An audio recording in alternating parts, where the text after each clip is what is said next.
primeira graduação foi Direito. Eu me formei em 2002 na Universidade Federal de Santa Catarina. Um ano depois eu entrei na Faculdade de História. Fui advogado durante 4 anos e meio, mas vi que a minha paixão mesmo era História. Fiz História, fiz graduação em História, fiz mestrado em História. Fiz graduação em História na Universidade do Estado de Santa Catarina, na UDESC. Mestrado também, fui da turma pioneira do mestrado em História do Tempo Presente na UDESC. E doutorado eu fiz na Universidade Federal do Rio Grande do Sul. Desde a graduação em História, até em Direito também um pouco, Direito a minha monografia de final de curso foi Fidelidade Partidária. Então, eu sempre gostei muito dessas questões relacionadas à política, justiça eleitoral e afins. Em História eu sempre me interessei por ditadura militar. É interessante assim, desde adolescente, bem aquela coisa dos anos rebeldes mesmo. De me interessar pelo assunto e daí na graduação e no mestrado eu pesquisei a Operação Barriga Verde, que foi uma operação feita por todos os órgãos praticamente de segurança do estado de Santa Catarina para desbaratar o que seria uma reestruturação do Partido Comunista Brasileiro, né? Bem naquele caso, exatamente o mesmo caso que em São Paulo acabou matando Herzog, acusando o Partido Comunista de ser o grande responsável pela derrota da Arena em 74. Acaba que em diversos estados brasileiros tu tem uma operação, então vai ter no Paraná, vai ter em Santa Catarina, enfim. E eu acabei estudando o processo, então eu estudei o processo judicial da Operação Barriga Verde, 42 réus, enfim. E eu daí pesquisei justamente a visão do judiciário sobre isso, aproveitando minha formação em Direito, a visão do judiciário sobre os réus, qual era o discurso que eles tinham com relação a esses réus, a esses subversivos do PCB. Afinal não eram guerrilheiros, porque o PCB não entrou na luta armada. E fiz isso tanto na graduação como no mestrado. Graduação eu trabalhei a questão das mulheres, né, eram 2 réis e mais algumas mães, esposas, enfim, dos réus. E no mestrado eu fiz o discurso geral, assim, de como eles viam os réus como um todo. E trabalhando no Ministério Público, Justiça, Advogados de Defesa e afim, como fonte esse processo, né. E no doutorado daí eu pesquisei processos judiciais também, só que eu pesquisei as decisões do STF entre 64 e 70, no caso apenas de presos políticos, né? E também eu vi daí um outro discurso, orientado pela Carla Rodegueiro. Ela me colocou uma posição muito interessante, uma ideia muito interessante de pesquisar o discurso de imparcialidade. Acredita? O discurso de imparcialidade do STF durante a ditadura. E justamente por quê? Porque é um discurso, utilizando Bourdieu, né? É um discurso que eles, apesar de tudo que a gente sabia que aconteceu com o STF, as cassações e o medo que efetivamente eles tinham, as nomeações feitas pela própria ditadura, quando tu olha um processo e as decisões judiciais, eles vão se colocar como imparciais. Imparciais defensores da lei.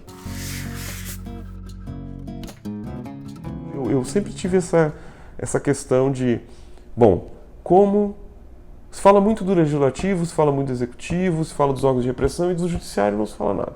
Isso é uma inquietação minha desde a graduação em Direito. Eu pensava assim, não, a gente estuda tanto aqui no Direito as garantias constitucionais, doutrinas, e o STF, e a gente pensava assim, tá, e o judiciário durante a ditadura? Até hoje, né? Até hoje, né? A gente, o judiciário é um poder parece à parte, não se fala muito, é como se não mandassem nada. O que o judiciário fazia durante a ditadura? Isso era uma questão que eu tinha, assim. Tinha processo, até questões básicas, assim, tipo, tinha processo? Não tinha? Se tinha, quem é que julgava? E daí eu me adentrei nesse mundo por um interesse, até uma coisa que eu ouvi falar justamente dessa operação. Ao mesmo tempo, tinha um colega de graduação que era jornalista, que é o Celso Martins, que ele fez um livro justamente sobre a Operação Barriga Verde, fazendo entrevistas com as pessoas, enfim, um livro muito bom. Eu já estava interessado no tema, saiu o livro dele, foi só mais um up para eu poder pesquisar. E daí mas eu pensava justamente no judiciário. Falei, gente, cadê o judiciário? Eu quero ver o judiciário na ditadura, como é que ele agia? E daí eu me deparei com eu pensei justamente nesse processo. Falei, cara, esse processo da Operação Barriga Verde acho que pode ser um excelente exemplo. E daí eu vim aqui no Superior Tribunal Militar, peguei um processo com muita dificuldade. Em 2005 o STM abriu, o Superior Tribunal Militar abriu os arquivos, mas era muito difícil conseguir, assim, tinha que ter um monte de requisitos. Eu acabei entrando com o pedido, foi negado, recorri, deu um rolo danado, mas no final das contas eles me liberaram, com a condição de que eu não falasse de coisas pessoais nem nomes. Tá. Esse é o procedimento da pesquisa. Tendo o processo em mãos, eu comecei a pesquisar justamente a vida desses réus. E como, principalmente, os juízes viam essas pessoas. Porque é justamente isso. Como é que tu pode perceber, e já começa aí a questão da parcialidade, né? O tribunal era um tribunal militar. Um tribunal imbuído da doutrina da segurança nacional. Como é que essas pessoas iam ser imparciais, porque eu não acredito em parcialidade, em hipótese alguma, julgando pessoas que eles consideravam, inclusive, inimigos do sistema? Uma coisa é o promotor de justiça ser parcial, o advogado de defesa ser parcial. Agora, o juiz, será que ele consegue mesmo ser imparcial? Então, já começa aí. E eu pesquisei nesse processo também, acabei me deparando com várias leituras da Carla Rodegueiro e do Rodrigo Pato Mota, sobre anticomunismo, e que é muito explícito, né, em tudo que está no processo, né, desde a acusação até a defesa. O promotor de justiça vai acusar com base na doutrina de segurança nacional, que é eminentemente anticomunista, e vai falar do mal do comunismo para o mundo e tal. E na defesa também, os advogados vão defender, não defendendo o comunismo, eles vão falar que os réus não são comunistas, que são pequenos empresários e afim. Mas voltando até para explicar como é que foi o processo. O processo, ele é como um processo criminal normal da época, com a diferença de que eram muitos réus, né, ao mesmo tempo. Então, por isso que é a operação, na Operação Barriga Verde. Os réus foram sequestrados, porque foram sequestros, em novembro de 1975, principalmente nessa questão de estouro da gráfica em São Paulo e no Rio de Janeiro, em que foram encontrados panfletos do MDB junto com impressoras do jornal Voz Operária, que era o jornal do Partido Comunista. E daí que desencadeou uma grande repressão ao Partido Comunista, que estava totalmente desestruturado pelo golpe e pelos seus rachas logo depois do golpe, e que uma galera começa a reestruturar o partido, né? Tentar reestruturar o partido em vários lugares do país. E como a Arena perdeu a eleição de 74 e descobriram essa gráfica, é como se encaixasse. Ah, bom, claro, a gente perdeu por causa do poderoso Partido Comunista brasileiro da época, e que os comunistas estão por trás disso. É a explicação simples para tudo, foram os comunistas. Respeitando muito o Partido Comunista brasileiro à época, mas era uma estrutura que estava totalmente... Se a gente pegar, a gente vai ver que é uma estrutura que se mantém com muita coragem, mas que foi detonada tanto pela ditadura já em 64, quanto pelos rachas que ocorreram. Então era uma estrutura pequena. A gente vê pelo funcionário do partido que eu acabei pesquisando, que era uma pessoa que vendia jornais, uma pessoa extremamente corajosa, mas que vendia jornais, que vivia de arrecadações, doações, ou seja, o partido não era poderoso, ele estava se reestruturando justamente. Enfim, essas pessoas foram sequestradas e foram 42 réus. Sei lá, qualquer pessoa que tivesse eventual contato com o Partido Comunista Brasileiro, ela acabou sendo presa, né? Então foram 42 réus. Então foram presas, quando a gente fala em prisão, a gente está falando de sequestros, né? Porque elas eram presas sem nenhum tipo de mandato, elas nem sabiam para onde estavam sendo levadas. Elas foram presas primeiro 2, 3 pessoas que foram muito torturadas e que daí dizem, né, que justamente elas acabaram não aguentando e falando nomes e afins, mas eu não acredito muito nisso. Acho que eles efetivamente já sabiam e só queriam justamente confirmar e botar a culpa em alguém que delatou. Não tenho provas que houve realmente delação, mas que daí isso desencadeou a operação com qualquer pessoa que tivesse qualquer vínculo com o Partido Comunista. Então, pessoas que eventualmente conversaram, que participaram de algum tipo de churrasco, enfim, todas as pessoas foram presas. O encarregado do inquérito, são 42 réus, são 42 confissões.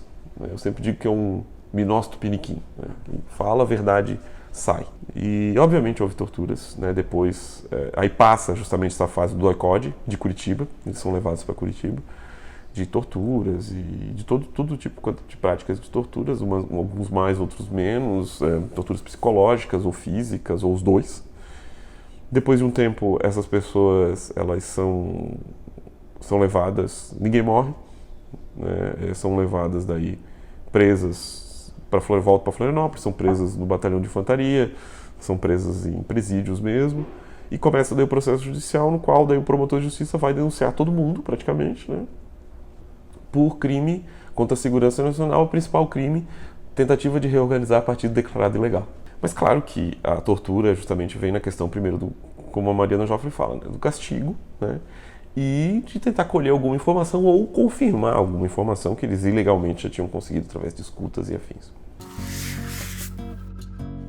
Como o STF e o Judiciário como campo vai agir durante a ditadura, e principalmente o que o Bourdieu fala justamente disso, de discurso de imparcialidade, que é um discurso que faz parte do campo jurídico, né, a coisa da técnica, a coisa do campo, a coisa de não, nós somos meros aplicadores da lei, nós somos garantidores da lei, nós não temos discurso, nós não temos ideologia, nós não cedemos a pressões, nós não dependemos de voto, nós não dependemos de discursos demagógicos, nós somos técnicos aplicadores da lei.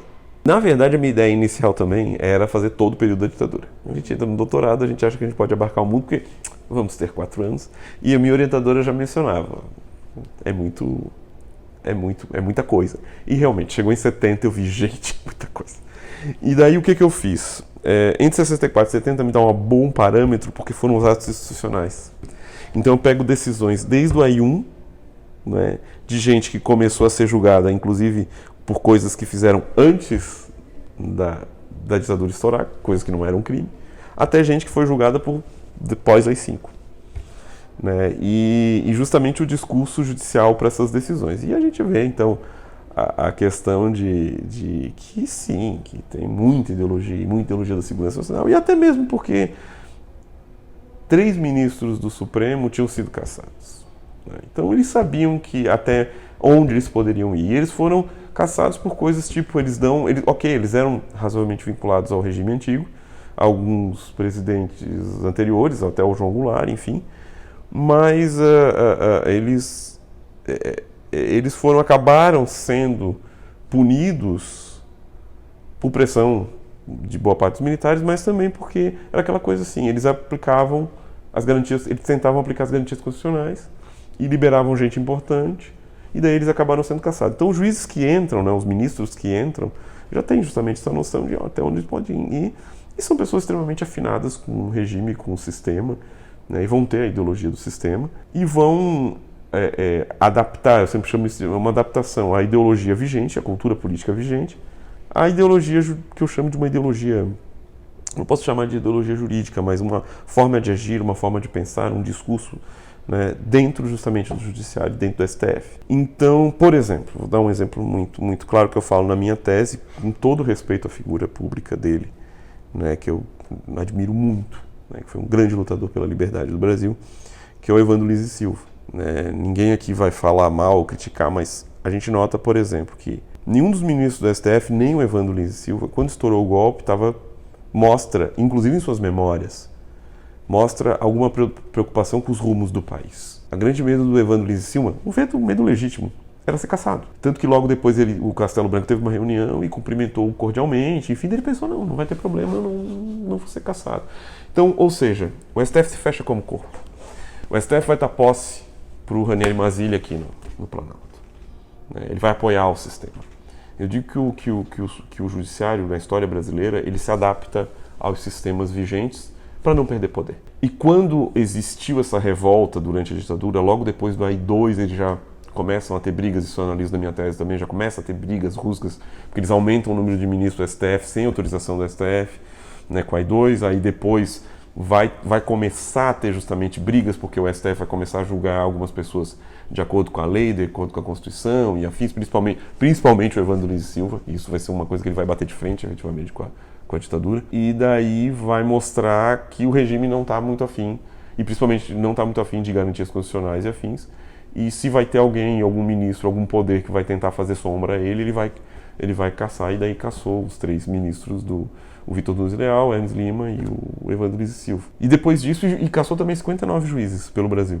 Isso está no livro da Maria Helena Moreira Alves. O AI-2, ele coloca na alçada da Justiça Militar os crimes contra a segurança nacional, porque eles consideravam, justamente, já foi uma briga dos militares com o judiciário, porque os juízes federais julgavam de acordo com o que eles consideravam garantias constitucionais. E isso dava muita briga, porque os inquéritos que os militares faziam eram todos anulados, tinha habeas corpus, tinha mandado de segurança, tinha tudo e tal. Passa justamente para a alçada da justiça militar, porque seriam aqueles que teriam essa ideia de que seriam bons aplicadores da Lei de Segurança Nacional, que é justamente para aplicar a ideologia do sistema. Muito bem. A Constituição de 67 e também o AI-2 também, ela autorizava que o último recurso, que seria o recurso ordinário criminal, iria ser julgado pelo STF em última instância. Mas o STF, claro, o STF podia absolver o réu, como fez em várias ocasiões. Não era todo mundo que era condenado, então o STF efetivamente condenava.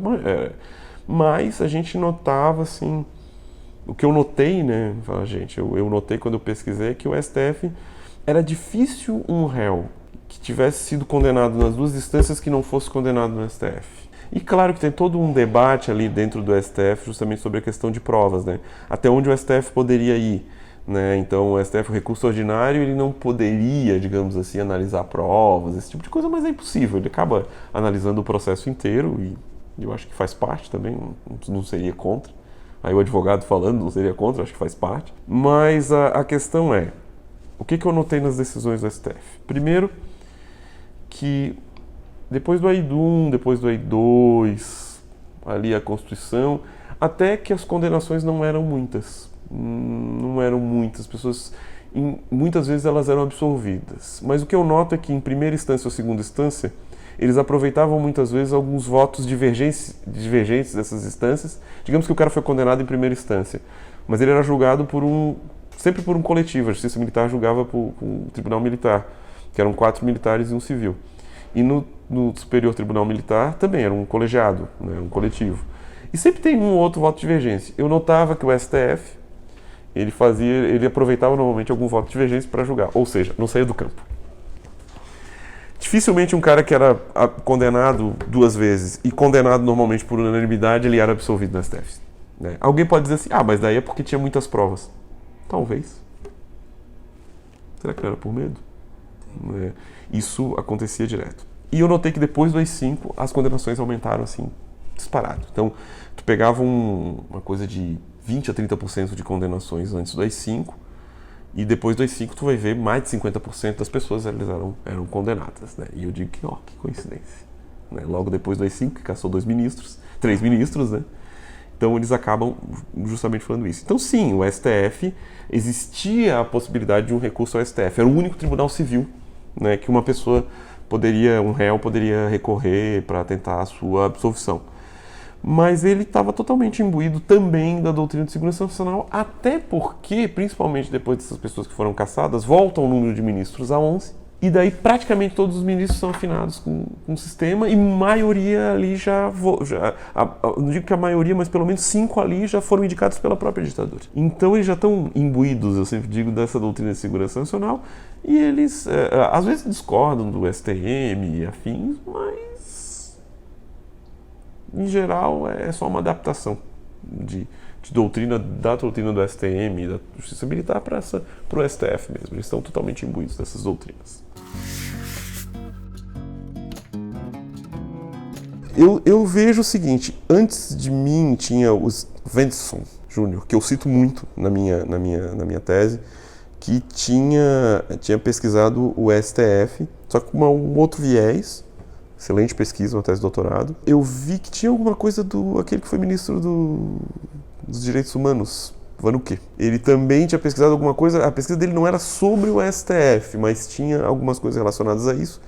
E tinha mais juristas, assim, que pesquisavam eventualmente o STF. O que eu estou notando, assim, de pesquisa, sobre o STF especificamente, realmente ainda tem muito pouco.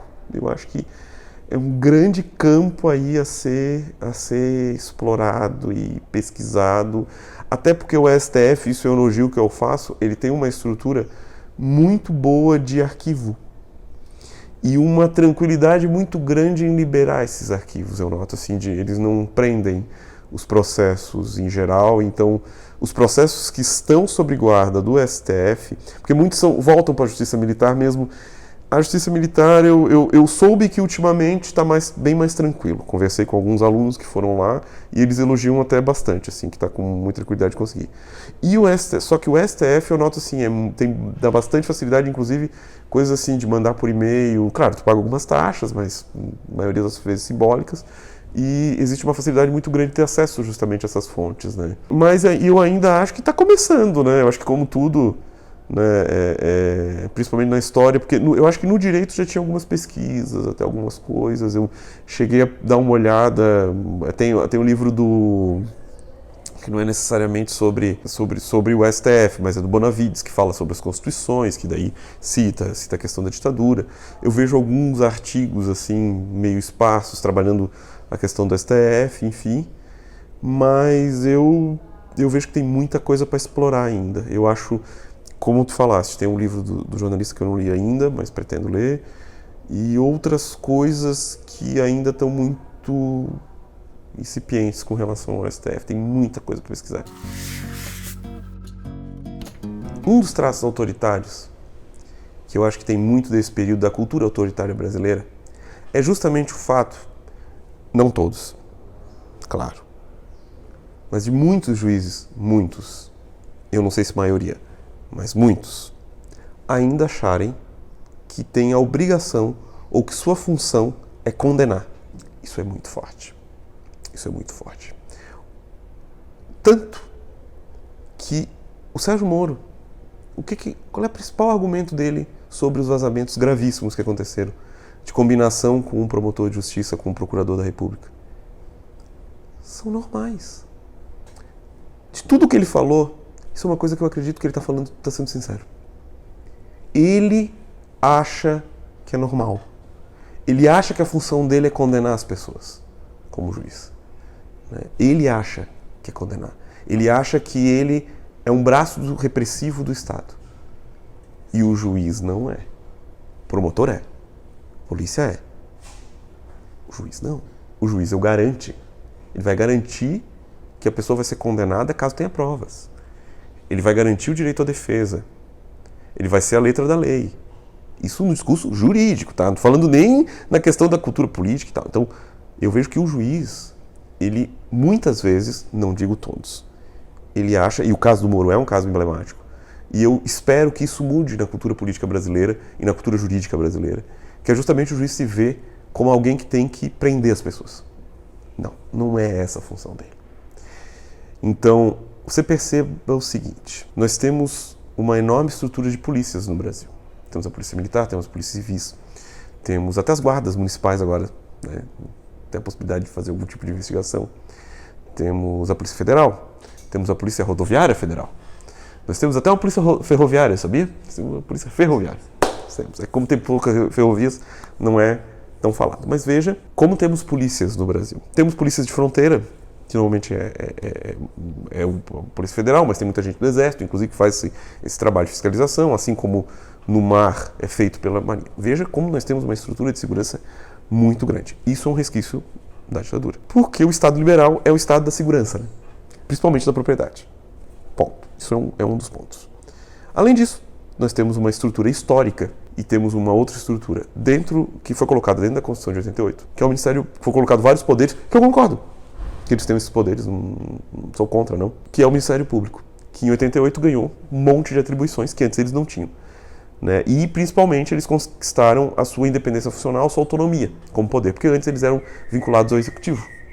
E daí agora eles estão liberados. E nós temos o juiz, que teoricamente é o garante da Constituição, que também é uma estrutura grande do Estado. O que sobra para o réu se defender? O advogado de defesa.